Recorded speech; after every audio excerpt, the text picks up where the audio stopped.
Edward Thomas would not even have seen that much of the village for two reasons.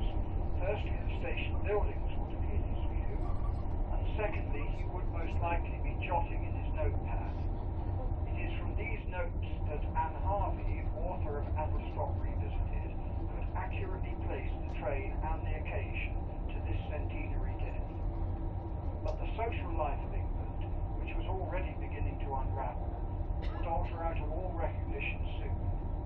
It would be 4 days after Edward Thomas's journey through Adlestrop that the assassination in Sarajevo in the Balkans would light the spark which would lead to the deaths of millions of Europeans over the next 4 years, and would continue into the total war later in the century.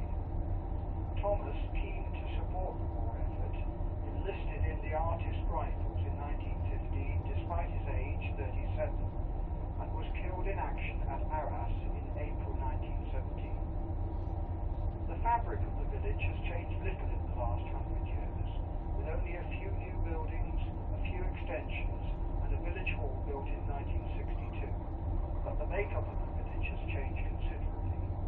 The large houses are owned by new wealth, and the young people have long since departed. In the 60s, the school train from this station used to convey 15 or so boys to Chipping Campden, and the 3-bedroom cottages in the woods where the old station was is no longer the home of 7 children. There is, of course, no station now, and has not been since 1966. It is perhaps ironic that a line which was to have been axed completely now has record numbers of travellers. Now here is a short poem from a young resident.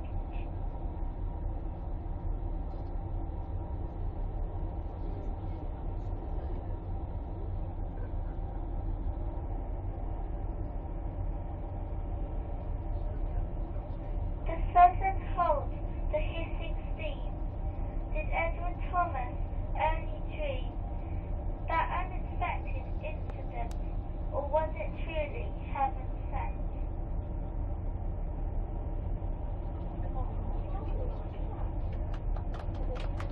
Adlestrop still thrives in its unique Cotswold way, and still celebrates the poem and poet that put his name on the lips of hundreds and thousands of school children. This summer, to commemorate the centenary, the village has commissioned a poetry competition, and the winning entry will be announced by the Friends of the Dimmock Poets later today in the village. The famous poem Adlestrop, written in 1915, was published in London 3 weeks after Thomas's death, and has become one of the nation's favourite poems. Perhaps Edward Thomas was placing on record that England that may have been lost in the summer of 1914. See what you think, as Lord Faulkner of Worcester reminds us of the poem Adlestrop.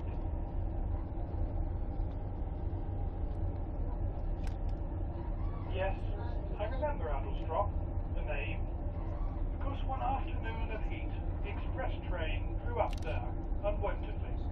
It was late June. The steam hissed. Someone cleared his throat. No one left, and no one came on the bare platform. What I saw was Adlestrop, only the name, and willows, willow herb and grass, and meadowsweet and haycocks dry, no whit less still and lonely fair than the high cloudlets in the sky. And for that minute, a blackbird sang close by, and round him, mistier, farther and farther, all the birds